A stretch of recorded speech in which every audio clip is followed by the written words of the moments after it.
Paint discoloration from mold or mildew is one of those annoying home problems that can totally kill your vibe and mess with your walls looking fresh.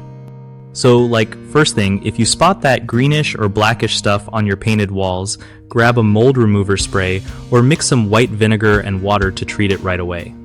Make sure you wear gloves and keep the windows open, because mold remover chemicals can be harsh.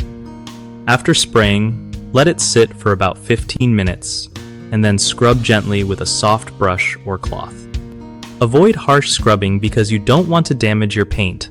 Once the mold is gone, wipe the area with a damp cloth and dry it thoroughly, because moisture is what makes mold happy in the first place.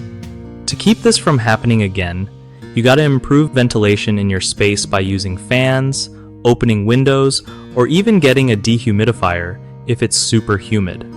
Also, check for any leaks or damp spots in your walls or ceiling that could be feeding the mold. Keeping your home dry and well ventilated is like the best way to stop mold from coming back and wrecking your paint job. One of the biggest issues with paint discoloration from mold is not catching it early enough, so the mold can spread and stain deeper into the paint or drywall. Fix this by doing regular checks in damp areas like bathrooms or basements. Another common mistake is using bleach to clean mold without proper ventilation, which can create toxic fumes and doesn't always kill the spores completely.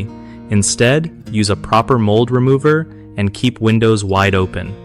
People also tend to paint over mold without treating it first, which just traps the mold underneath and causes bigger problems later. Always clean and dry the surface thoroughly before repainting. BigHomeProjects.com is super helpful because it connects homeowners with trusted local contractors who know how to handle these kinds of issues properly. Plus, if you're a contractor looking for work, it's a great way to get matched with people who actually need your skills and expertise.